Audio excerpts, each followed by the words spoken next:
Nah, kita langsung ke sana nih. Dari sekian banyak semua event yang Mang Aib ikutin, event yang mana yang bagi Mang Aib sangat berkesan?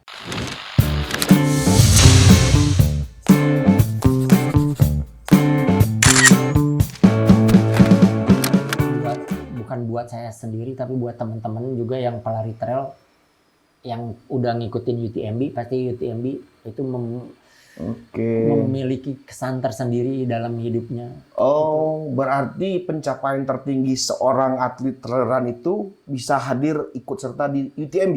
Iya, kurang lebih seperti itu. Bisa dibilang gitu, karena impian setiap pelari trail itu bisa berlari di UTMB. UTMB itu di mana eventnya? UTMB itu Ultra Trail du Mont Blanc. Jadi di Mont Blanc, di Gunung Mont Blanc berarti. Iya, di Mont Blanc. Jadi ngelilingin Mont Blanc. Start dari Chamonix, Prancis, ke Italia, Swiss, balik lagi ke Perancis. Berapa kilometer? Saya ikutnya yang UTMB, kategori UTMB 171 kilo. Oh, ada kategori-kategorinya ya? Ya, dengan elevasi 10.000 meter. Saya udah 3 kali ke UTMB 2017, 2021, dan kemarin tahun ini 2024. Sudah 3 kali ikut? Sudah 3 kali. Dan gimana hasilnya? Ya alhamdulillah finish semuanya. Meskipun belum, mimpi saya sih bisa menyelesaikan UTMB di bawah 30 jam. Itu. Oh, ini targetnya malahan mau mecahin COT-nya gitu? Enggak, kalau COT-nya 46 jam. Oke, 46 jam. Target personal record. Ya, saya punya target pribadi lah ya. Ya, target pribadi pengen bisa menyelesaikan UTMB di bawah 30 jam. Itu. 30 jam untuk berapa kilo tadi? 170. 170 kilo. 30 jam tuh lari? Ya, lari paling. Berapa hari? Ya 30 jam berarti 2 sehari semalam lah ya. Sehari seperempat lah. Ya, oke. Sehari 24 jam tambah 6 jam. Itu lari terus? Ya kalau bisa lari terus. Pasti enggak, kalau nanjak jalan, karena dengan jalan juga. Enggak, maksudnya bergerak terus gitu selama 30 jam? Gerak terus. Nah, ceritain sama Mang Aib selama ini kalau ikut UTMB itu seperti apa sih? Mungkin kan orang-orang penasaran nih. UTMB itu seperti apa sih? Jalurnya kayak, ininya kayak tantangannya apa gitu? Ini, untuk ikut UTMB itu, kita harus, kalau sekarang lebih sulit lagi. Karena kita harus ikut dulu event by UTMB. Oke, ada tahapan berarti untuk menuju ke sana ada tahapan dulu. Ada tahapan dulu. Jadi selain fisik harus bagus, harus lolos dulu sama yang itu. Biayanya juga nggak sedikit. Oh gitu? Iya, karena kita harus ada ikut race by UTMB. Kemarin saya ikut di Thailand, di Intanon, tahun 2023. Dan yang terbaru lah ya, UTMB terbaru aja kita bicara ya. Ya, jadi sebelum UTMB 2024 itu, saya nyari batu dulu, nyari stone di Thailand 2023, itu bulan Desember. Dan alhamdulillah hasil di Thailand itu saya bagus, top 10 lah. Jadi kan yang harusnya diundi untuk bisa ikut UTMB, saya otomatis lolos. Kalau yang 10 besar ya langsung masuk tinggal bayar aja, tinggal bayar registrasi. Nah, gitu. Kalau teman-teman mau ikut UTMB harus ikut lomba by UTMB dulu sekarang. Nah, itu tuh penting tuh. Jadi orang-orang kan biar bisa tahu nih cara mau ikut UTMB seperti apa nih. Ya, ada lomba by UTMB. Kemarin baru kalau yang dekat Indonesia ini. Di Indonesia ada? Indonesia belum ada. Ya mudah-mudahan tahun depan ada. Oh gitu, iya. Tapi di Malaysia udah ada. Malaysia, Thailand ada 2 di Chiang Mai, di Chiang Rai lah itu doi Intanon, tapi sekarang udah rubah jadi Chiang Mai ya, di Chiang Mai sama di Betong. Kemarin lomba ada di Malaysia baru minggu lalu. Tanggal November. Oh, jadi kalau mau ikut UTMB itu harus melalui tahap-tahap itu dulu ya? Iya, harus. Nggak bisa maksudnya sembarangan, gue punya duit nih, gue mau ikut. Nggak bisa ya? Nggak bisa. Harus ada kasarnya sertifikasi dulu lah? Ya, betul. Harus ada kualifikasi. Kualifikasi, karena kan UTMB itu lombanya berat. Jadi nggak semua yang baru lari, bisa ikut. Duit bisa ikut. Nggak, tapi ada kualifikasinya. Nah, salah satunya buat ikut event by UTMB. Nah, setelah itu Kalau yang kita diundi nih, ikut karena yang ingin ikut UTMB itu ribuan. Ya seluruh dunia lah ya. Seluruh dunia puluhan ribu. Dan untuk kategori UTMB juga tahun ini tuh dibatas 3.000 yang peserta. 3.000 peserta. Yang daftarnya itu lebih dari 10.000. Yang daftarnya lebih dari 10.000 itu diundi. Jadi kalau dapat undian bayar, tinggal latihan buat. Nah kalau untuk ikut by UTMB tadi itu bebas kalau itu ini bebas, ya. bebas. Karena itu kualifikasi lah kasarnya. Itu kualifikasi. Tapi ada juga kualifikasi untuk by UTMB-nya. Jadi kita harus kalau mau ikut yang 100 mil atau 170 kilo, kita harus pernah ikut lomba yang 100 kilo dulu. Yang setara itu. Ya, yang di bawahnya itu. Tapi kalau ikut 170 kilo, kita baru ikut 30 kilo, itu nggak boleh. Nggak boleh, ya. Karena sesuaikan dengan keadaan tubuh ya. Ya, ada sistemnya lah, itu UTMB udah bikin sistemnya. Begitu juga kalau lomba-lomba di Indonesia, ada kualifikasinya. Lomba 100 kilo, ada kualifikasinya, harus minimal udah finish 50 kilo di trail. Itu. Jadi ada tahapannya. Saya juga gitu kan. Nggak langsung-langsung aja gitu. Nggak langsung-langsung aja. Saya awalnya ikut 60 kilo, 70 kilo di tahun itu. Terus baru meningkat 100 kilo, 170 kilo itu. Jadi nggak langsung tiba-tiba itu. Dan dulu juga saya untuk lari 100 kilo bagi saya itu sesuatu hal yang mustahil. Sesuatu hal yang mustahil. Jadi karena saya lari 10 kilo juga, aja udah ngap gitu. Wah, kayaknya saya nggak mungkin. Apalagi 100 kilo gitu ya. Mungkin teman-teman juga ada di posisi itu. Sekarang itu awal ya? Untuk awal tuh kayaknya saya lari 5 kilo juga nggak mungkin. Saya lari 42 kilo ini. Tapi nggak ada yang nggak mungkin. Nggak ada yang nggak mungkin. Semua bisa kalau kitanya ya berlatih, konsisten, tekun. Itu. Jadi semua butuh proses. Tuh, nggak ada yang instan. Nggak ada yang instan. Jadi kita harus menikmatin prosesnya. Nggak ujuk-ujuk. Itu mau langsung super aja nggak mungkin. Gitu. Tahu saya ketika sekarang di sosial media, saya hasilnya, podium. Nggak lihat prosesnya. Prosesnya itu saya setiap hari ke gunung latihan. Dan latihan itu ada risikonya. Kayak latihan juga nggak hanya main aman, enggak. Bener-bener. Nggak main aman kan. Pro lah ya. Bener-bener ada resiko yang harus saya konsekuensinya yang harus saya terima. Ada jatuhnya, ada digulingnya. Tapi gimana caranya biar meminimalisir seperti itu. Jadi saya kalau misalnya sekarang musim hujan, mau lomba, ya latihannya kalau misalnya hujan terlalu beresiko ya. Terlalu beresiko, latihannya di warung. Di warung kayak fisiknya tetap terjaga aja. Penguatan otot gitu. Kalau hujan tapi pengen lari di bawah aja, nggak usah yang teknikal gitu. Jadi ada UTMB nih. UTMB itu kan di mana tadi, di Mont Blanc ya? Ya, Mont Blanc. Ada beberapa negara tadi kan. Ya, itu kan sangat-sangat berbeda tuh sama kita nih. Ya, baik cuacanya, kulturnya, segala macam, makanannya gitu. Nah, kira-kira kendala Bang Aib selama ngikutin lomba di situ apa tuh kira-kira? Ini kendala bukan hanya saya, tapi hampir semua pelari Asia mungkin. Tropis ya, Asia Tenggara khususnya. Itu mengalami kendala dengan cuaca karena dingin. Sangat dingin. Di bawah berapa waktu itu? Bisa sampai minus. Ya. Bisa sampai minus ketika malam dan ketinggian di atas 2000 mdpl. Karena larinya pun sampai malam kan ya? Ya, larinya startnya dari jam 6. Jam 6 pagi? Enggak, jam 6 Jam 6 malam? Ya. Jam 6 maghrib itu baru startnya? Baru kebalik ya? Ya. Kalau kita di Indonesia kan pagi-pagi ya lari? Ya, bisa. Tapi gitu. ada juga yang malam. Oh gitu. Jadi startnya jam 6, tapi di sana jam 6 tuh masih terang. Terang, ya. Baru karena jam beda 9, sama kita kan ya. Jam 9 baru mulai gelapnya.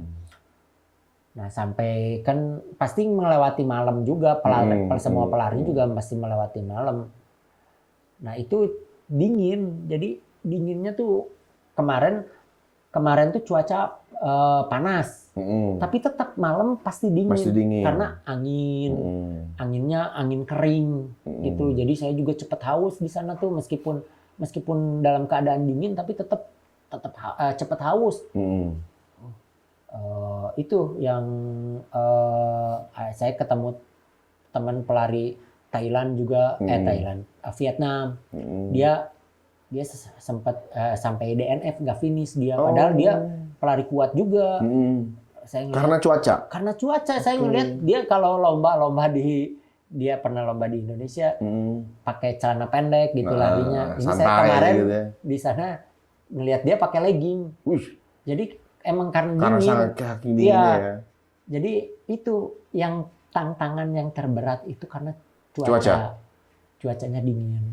Jadi beda sih dinginnya sama yang di sini.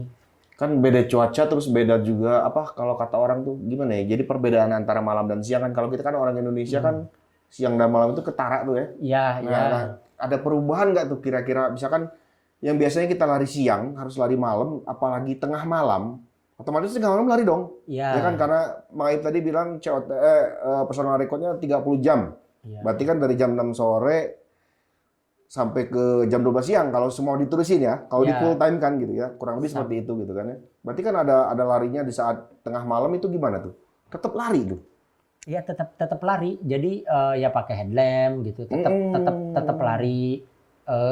Sebenarnya nggak ada itu bukan merupakan kesulitan bagi saya karena kan saya juga lomba di Indonesia seperti itu. Malam juga lari. Cuman di sana tuh emang iklimnya yang sangat berbeda dengan yang paling kerasa iklimnya ya. Dinginnya tuh beda. Beda dinginnya. Dan di sana kan kelembaban udaranya juga beda rendah. Ya. Jadi ya bikin kering gitu. Terus siang panas, tapi pas panasnya sih saya tidak mengalami kesulitan ketika saya dapat dinginnya. Kalau panasnya ya haus aja. Tapi karena kan di kita jauh lebih panas ininya. Cuman ketika dinginnya aja itu dingin juga ngebuat otot-otot itu jadi kaku karena kan saya belum terbiasa, otot-ototnya belum terbiasa untuk menerima udara sedingin itu. Untuk supply di jalanan ada ininya, ada ya, water station gitu ada ya. Ada water station sekitar ya setiap 10 kilo, tapi kan naik turun mungkin yang paling lama dijangkau dalam 2 jam gitu. Terus tempat istirahatnya juga ada, misalkan ya, kalau mau tidur dulu nih ada ya. Oke, aman lah ya.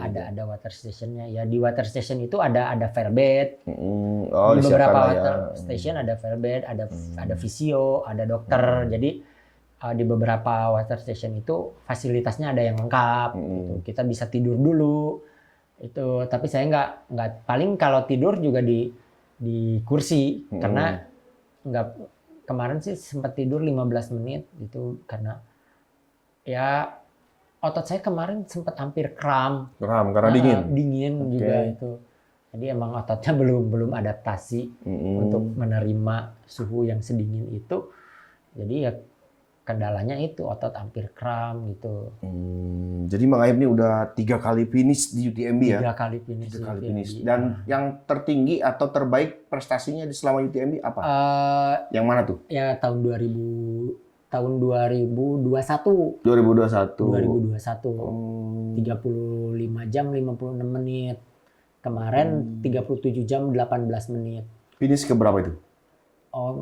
Ya, ada hitungan seperti itu nggak? Atau main timing aja? Ada hitungannya, tapi ya sekitar berapa ya, ke 300-an dari 3.000 peserta. Wih, luar biasa ya, dong. Lumayan lah untuk ukuran pelari Asia Tenggara. Ya karena sebenarnya saya kalau tahun ini rata-rata kalau dirata-ratakan pelari yang finish UTMB itu 40 jam. 40 jam atau 41 jam rata-rata secara keseluruhan. Saya finish 30 jam berarti saya di bawah rata-rata. Jadi lebih cepat ya, lumayan. Karena emang pelari yang finish UTMB itu kebanyakan lebih dari 40 jam. lebih dari rata-rata di atas segitu ya. Ya, rata-rata di atas segitu. Kan COT-nya 46 jam, yang finish 42 jam ke atas itu banyak. Itu karena ya nggak segampang itu gitu. Iya, betul. Jadi rata-rata finishnya tuh di atas 40 lah ya, 40 jam rata-rata ya, orang-orang. rata-rata. Untuk yang kemarin ikut UTMB dari Indonesia berapa orang? Berapa ya kemarin? Banyak Banyak sih. juga ya? Banyak beberapa kategori. Kalau yang UTMB-nya sendiri sekitar perempuannya tuh kemarin tuh ada 2, laki-lakinya ada 5, jadi 7 orang yang ikut kategori UTMB-nya. Terus ada juga yang ikut kategori lebih pendek. Jadi sekitar 20 orang lah dari Indonesia. Mungkin tahun depan akan lebih banyak lagi. Tahun depan ya? Karena kemarin saya lihat teman-teman di Indonesia juga ikut lomba di Malaysia. Nanti bulan Desember juga banyak yang mau ikut lomba di Chiang Mai. Jadi makin banyak. Jadi prestasi terbesar Mang Ayib selama di dunia trail run itu UTMB lah ya. Mungkin semua orang pelari trail run itu motivasinya atau impian terbesarnya untuk hadir atau ikut serta di UTMB ya? Karena bisa berdiri di garis start UTMB itu udah merupakan suatu kebanggaan. Buat saya juga. Saya kemarin sampai nangis karena saya bersyukur gitu. Bangganya beda lah gitu ya? Bangganya beda. Meskipun ya belum finish, baru juga start udah nangis. Karena apa ya, untuk bisa ke sana tuh nggak gampang. Butuh pengorbanan, bukan hanya fisik yang harus kuat, tapi biayanya juga nggak murah itu. Iya. Ya saya juga makasih sama biaya nih. Kira-kira untuk ikut ke UTMB kemarin Mang Ayib ngabisin biaya berapa tuh? Perkiraannya untuk nominalnya aja ya, nominalnya sekitar berapa? 50 juta. 50 jutaan. Ya. Alhamdulillah sponsor banyak ya. Ya alhamdulillah Jarjon support. Wih, Jarjon support. Ya, mudah-mudahan mantap. Support deh. Insya Allah, ya, mudah-mudahan. Jadi, gitu. Oke, Bang Ayib, tadi kan kita udah ngobrol panjang lebar nih tentang UTMB. Nah, bagi teman-teman kan mungkin banyak yang penasaran nih, pengen ikut ke dunia trail run. Nah, kira-kira saran dan tips and trick dari Mang Ayib buat pemula nih yang baru memulai di trail run gitu, kira-kira apa nih? Yang pertama niatnya itu. Niat. Jadi, pasti kalau itu. Jadi dan trail itu bukan hanya ya seperti yang tadi saya bilang, trail itu bukan hanya gunung untuk harus selalu sampai puncak gunung. Oke. Nah, untuk yang pemula bisa juga mulai ya latihan kayak latihan fisiknya lah. Fisik. Bisa kalau mau ngetrail juga nggak usah yang terlalu tanjakannya curang gitu, teknikal.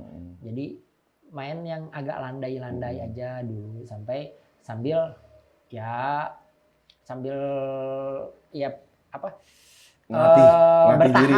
bertahap. Prosesnya bertahap. Kayak saya kan nggak langsung bisa di UTMB gitu, bertahap. Kalau misalnya kalau pengen ke puncak gunung, naik ke gunung, nah ada temen gitu. Kalau untuk yang belum biasa harus sama temen, jangan sendiri. Betul, jangan sendiri, ada temen. Terus perlengkapannya juga harus selalu dibawa. Proper lah ya. Harus proper dan perlengkapannya juga kita tuh harus siap untuk kondisi yang terburuk. Betul. Jadi jangan seenaknya aja gitu. Di bawah cerah nih. Udah nggak usah bawa apa-apa, gas aja. Terus pas di atas badai. Nah, kita harus siap. Nah, juga kalau misalnya kayak gitu, misalnya di bawah kita mau ke puncak, tujuan kita ke puncak. Tapi ternyata di puncak badai atau kitanya sendiri yang udah nggak kuat, ya udah turun lagi aja. Jangan memaksakan diri lah ya. Jangan memaksakan diri karena tak akan lari gunung dikejar. Gitu. Emang kita ya latihan lagi gitu. Latihannya juga bertahap betul. Kalau misalnya teman-teman yang ada di Bandung mau latihan, saya kan latihan di Gunung Manglayang.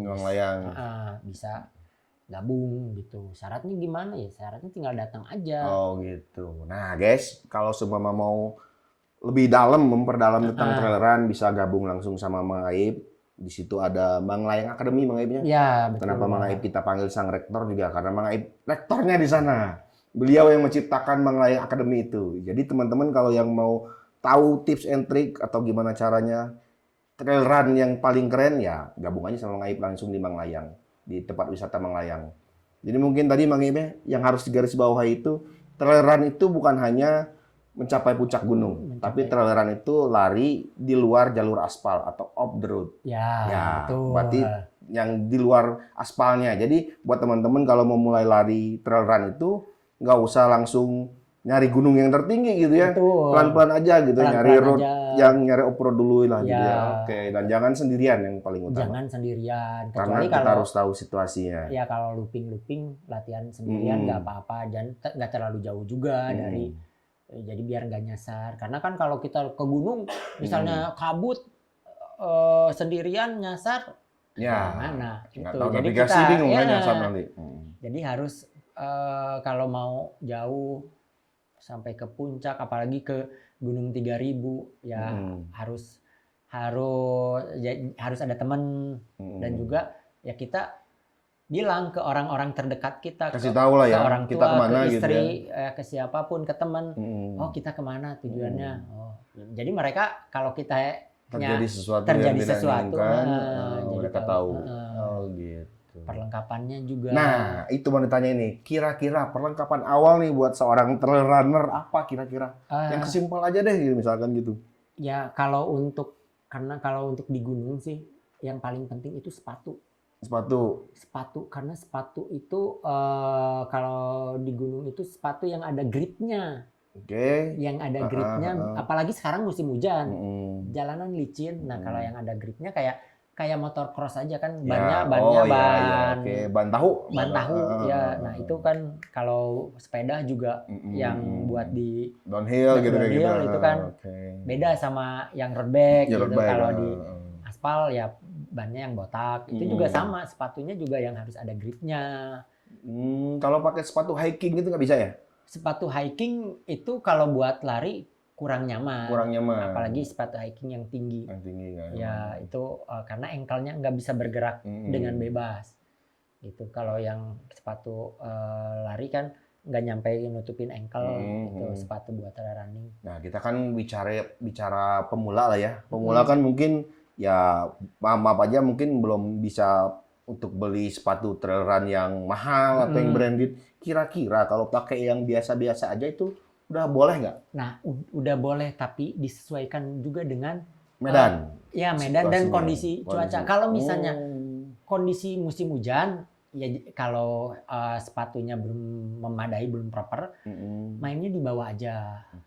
Kalau ke atas kan nanti hujan, jalur lebih licin, nah itu yang susah. Gitu. Juga diperhatikan kayak pakaian, jersinya harus yang nyaman lah ya, nyaman ya. Jersey Johnny. Nyaman-nyamannya kayak jersey Johnny nih ya. Ya kayak jersey Johnny. Ini ada seri MDPL. Nah, Manglayang Developer. Oke, jadi MDPL ini kalau teman-teman Lord mau tahu semuanya, ini kerjasama antara Jerjon dan Manglayang Academy. Jadi terciptalah series MDPL. Betul Mang Aib? Betul banget. Dan ini semua hampir sebagian besar rekomendasi dari Mang Aib.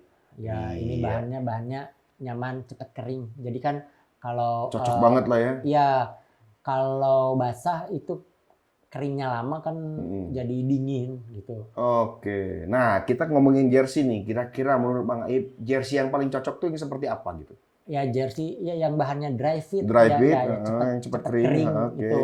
Dan ringan. Gitu. Jadi juga cuttingannya enak. Jangan ini kan enak. Kalau misalnya ngejed itu keganggu apalagi kurang nyaman gitu ya. Untuk durasi yang lama bisa lecet juga. Oh, gitu. Kalau udah lecet pedih, itu bisa, apalagi untuk ngejar podium itu mengganggu. Jadi jersey juga harus yang nyaman. Jadi jersey yang MDPL series ini sudah sangat-sangat proper buat Iya, para pelari lah ya. Buat pelari. Kemarin kan saya terakhir saya alhamdulillah juara di Gunung Salak. Gunung Salak Pakai ya. Jerjon. Pakai Seri Jerjon. MDPL yang warna biru. Wih, keren. Itu bisa langsung didapetin di websitenya Jerjon guys ya, kalau mau. Ya. Gitu. Jadi selain sepatu, jersey, apalagi kira-kira kita siapin? Ya celana itu yang Ya itu maunya nggak pakai celana kita bahaya itu. itu Pak. Terus ini vest. Vest. Vest itu Vest itu penting nggak sih atau sekedar ya opsional aja gitu? Kalau untuk jarak jauh harus bawa vest. Karena itu isinya air minum ya. Untuk Perbekalan. perbekalan kita, perlengkapan kita, bukan hanya air tapi makanan, jaket. Gitu, jaket juga kan dibawa. Oh. Meskipun nggak dipakai karena kalau di gunung itu Cuaca haridang, gerah. Enggak, kalau lari itu malah panas sih, masih kalau malah gerah lari di situ. panas. Kalau lari panas. Tapi kalau berhenti itu Baru dingin. baru dingin. Oh, Dan panasnya mungkin dari matahari karena terlalu dekat ya? Panasnya bukan. Karena bergerak. Karena bergerak. Karena iya, bergerak. Iya. Itu panas. Nah, jaket itu dipakai kalau misalnya kan di atas kalau badai gitu. Oh iya. Kalau cuaca nggak memungkinkan lah ya. Kalau cuaca nggak memungkinkan. Jadi perlengkapan yang kita bawa itu jaga-jaga untuk kondisi yang paling buruk. Buruknya. Ya, jadi semuanya kita persiapkan. Kita kan nggak tahu itu perlengkapan. Topi juga, guys. Ini topi juga kalau siang kan membantu lah ya, melindungi. Bisa silau. Ini bisa nyerap keringat juga biar nggak netes ke mata gitu ya. Betul, karena pedih. Kalau ya air masuk air garam gitu masuk ke mata pedih. Ya. Itu bisa juga pakai kacamata gini kan. Wih, gagah nih, ganteng maksimal nih. Wih, pakai capsnya dari Jerjon, jersey-nya Jerjon, luar biasa nih. Jadi benar-benar proper, semuanya harus benar-benar siap ya. Iya. Kalau memulai semua itu. Semuanya harus benar-benar siap dan nggak perlu yang mahal. Oke. Tapi disesuaikan aja dengan kemampuan kita. Dan kalau misalnya gearnya belum memadai, ya jangan dipaksakan untuk selalu berlebihan nyampe ke puncak gitu misalnya. Jadi lihat dulu kalau kondisi kering, pakai sepatu road juga masih aman untuk di gunung. Oke, kalau kering ya. Kalau kering, kalau enggak hujan, kalau biar musim slip lah ya. Kalau musim kemarau ya masih nyaman lah, masih oke, bisa dipakai sepatu road. Tapi kalau hujan itu kan, kalau di gunung meskipun nggak hujan, tapi tetap ada bagian yang selalu basah. Iya, betul. Karena nggak terpapar sama matahari gitu. Jadi kalau di gunung tuh jangan musim kering semuanya kering, enggak, ada juga bagian-bagian yang basah, bisa aja karena itu mata air, bagian itu selalu pasti kena air, itu basah, jadi ya lembab lah ya kayak gitu ya. Yang paling aman sih gitu ya. pakai sepatu trail. Paling aman sepatu trail. Banyak kok brand lokal juga yang sudah cukup memadai lah ya. Cukup memadai. Ya tinggal kalau sepatu itu kita harus terbiasa. Jadi mungkin harus settingannya harus pas dulu. Jadi kalau kita nyoba misalnya pakai sepatu trail, baru beli nih, pas dicoba, aduh nggak enakan. Nah, nggak enakan itu karena belum nyetel sama kaki kita. Dan juga kita harus tahu karakter sepatunya kayak gimana. Nanti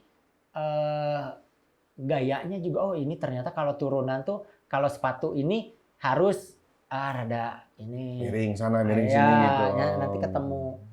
Ya kalau mau ya teman-teman gitu mau latihan bareng ya bisa nanti ke Manglayang kita. Ke Manglayang, nanti juga ada sesi sharingnya, terutama untuk downhill sih. Teman-teman tuh banyak yang nggak bisa tuh di downhill ya. Pas turunan masih takut gitu. Ini harus gimana? Nah, itu tips and triknya dari Mang Aib nih. Kira-kira buat downhill tuh, itu kan downhill tuh kan nahan tuh. Jangankan lari, kita hiking aja kalau turun dari gunung, jalan biasa aja itu sakitnya minta ampun. Saya pun kapok jadi karena saya punya cerita di Manglayang. Di Banglaeng itu saya punya cerita dulu saya goes ke sana. Saya sampai ini si tower pakai sepeda, gotong sepeda sampai atas pas turun cedera karena saya ngajeleng. Oh. Ya agak-agak lompat dikit langsung posisi si lutut ya strength posisinya nggak ketekuk. Jadi dia kaku langsung drek gitu. Langsung dislok di situ. Jadi memang yang namanya downhill tuh paling mengerikan. Nah, dari Mang Aib kira-kira tip and triknya gimana? Biar nyaman lah. Iya, yang penting kita enjoy-keun. Enjoy kan. Aing pisan eta. Jadi ini jangan takut, harus Jangan yakin. takut. Harus yakin kalau takut itu gimana nggak takut tuh Mang Aib tinggal itu. Ya itu jadi harus dilatih, harus dilatih ya. Nggak usah pengen langsung terjal lah ya gitu. Ngelihat orang-orang bisa lari cepat gitu turunan. Jika ada udak bagong. Jangan ngikutin, jangan ngikutin, tapi latihan dulu, coba pelan-pelan dulu, jalan kaki dulu, jalan. Saya tahu orang yang jalan dengan ketika dia takut sama yang nyantai, tahu kelihatan karena ototnya tuh nggak luas gitu. Nggak luas. Kalau yang kaku kan kelihatan. Nah itu banyak juga kalau yang datang ke Manglayang latihan bareng ngeliat. Awal-awal gitu ya. Ya saya sharing. Saya seringnya sih sharing uphill downhill karena kayak nanjak juga kan harus jinjit. Downhill juga kaki depan itu tumpuannya. Jadi kalau kaki depan ada itu suspensi. Depan jadi ya. Ya kaki depan. Kaki depannya. Yang mencengkram tuh depan berarti. Ya yang napak duluan lah napak duluan. Apalagi untuk gradien yang curam. Yang curam gini itu kaki depan yang napak duluan gitu. Terus ya yang penting yakin. Jangan ingin langsung ngegas. Iya. Langkah pendek. Tangan itu di pinggir aja, jangan diayun. Jangan diayun untuk keseimbangan. Terus kalau badan condong ke depan, itu bisa untuk menambah kecepatan. Kalau mau ngerem, badannya agak tegak gini. Jadi di downhill juga bisa direm. Kalau turunannya curam, langkahnya lebih pendek lagi.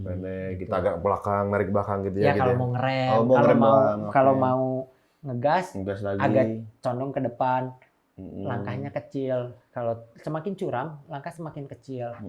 Biar bisa manuver juga bulak belok atau ngerem. Kan kalau di gunung itu pijakannya nggak rata. Betul. Nah, jadi kalau semakin sering, otot itu akan merekam. Jadi otot kita itu pintar, Wak. Ketika sering lari ke gunung atau ya dilatih gitu. Jadi nanti ada muscle memory yang otomatis kalau misalnya pijakannya berubah itu refleks. Kita ditajong gitu kena akar, saya beberapa kali ditajong atau ankle itu langsung refleks. Terus kalau jatuh gimana tuh? Ada tipsnya untuk ini? Kalau bola tuh kan ada diajarin cara diving gitu. Ya, sama. Ada juga. Tapi ya kalau saya sih jatuh jangan dilawan. Jadi ikutin aja alurnya. Nanti kalau pernah saya waktu itu jatuh di Merbabu di Selo. Ditajong gitu kaki. Nah, muka saya mau ngehantem tanah, tapi saya langsung juralit gitu. Jadi punggung yang kena. Tapi pas jatuh gitu kan otot-ototnya semuanya kaget, nggak bisa langsung lari, agak ketarik-tarik dulu bagian-bagian persendiannya. Tapi alhamdulillahnya nggak apa-apa gitu, cuman awalnya aja yang agak kaget. Jadi jogging dulu, bisa lari lagi. Jadi sekelas Mang Aib pun pernah jatuh lah ya? Pernah jatuh. Saya pernah dislokasi bahu, dislokasi jari, gitu. Karena itu resiko. Segala sesuatunya ada resiko. Tapi gimana cara kita untuk meminimalisir resiko itu ya dengan berlatih. Latihannya juga ada perhitungannya. Ya jangan terus-terusan digas gitu. Jadi tapi jangan juga terlalu hati-hati. Jadi jangan terlalu takut lah ya. Maksudnya jangan terlalu hati-hati tuh. Jadi turunannya selalu pelan. Tetap turunan digas juga itu sebagian dari latihan. Kalau nggak dilatih, nanti kita nggak akan bisa kalau. Iya, nggak maju-maju lah ya kasarnya. Nah itu keunggulan saya itu, saya jago di turunan. Saya tuh beda. Orang yang jago di aspal, yang cepat di aspal, sama cepat di gunung beda. Saya cepat di gunung ya. Saya nggak bisa di aspal itu lambat. Jadi beda ototnya beda. Kayak mobil aja, mobil off-road sama mobil F1 itu berbeda. 4 WD, 2 WD itu berbeda. Manusia juga kayak gitu. Betul. Jadi ya kalau mau latihan ya kalau ada di Bandung atau Manglayang Akademia sama Jerjon ngadain event latihan bareng di Manglayang ya bisa langsung gabung. Jadi kalau buat teman-teman yang mau ikut ke Manglayang, kira-kira ada di hari apa aja tuh Bang Aib standby di situ? Saya sih hampir tiap hari. Hampir tiap hari ada rutin ya. Jumat siang, Rabu pagi, Kamis pagi. Ya habis nganter anak sih kan saya antar jemput anak sekolah, habis ngejemput latihan. Siang juga saya suka di Manglayang karena di Manglayang itu teduh. Rimbun. Jadi siang juga jam 12 juga kita masih bisa lari dan nggak kepanasan masih. Kalau panas nggak kepanasan, masih enak lah buat lari. Yang penting itu aja nikmatin prosesnya, konsisten itu. Jangan mau buru-buru lah ya. Jangan mau buru-buru. Jangan kalau instan misalnya semuanya.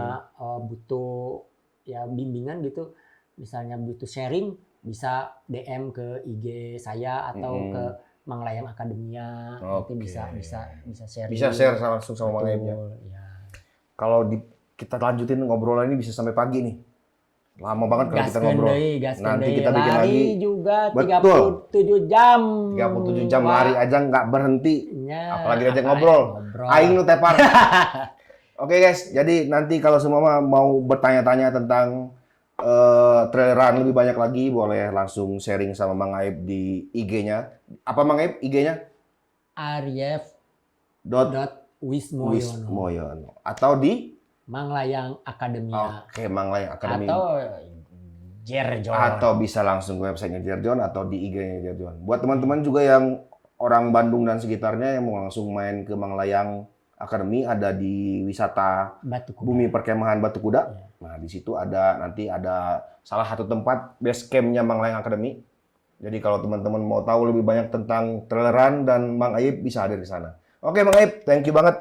Kita udah panjang lebar ngobrol, nuhun pisan. Aduh, sami-sami. Semoga makin banyak prestasinya, makin menginspirasi buat teman-teman Jerjon semuanya makin termotivasi untuk ikut trail run. Oke, guys, see you, bye-bye. Sampai jumpa dengan episode selanjutnya. Assalamualaikum warahmatullahi wabarakatuh. Waalaikumsalam warahmatullahi wabarakatuh. Bye-bye.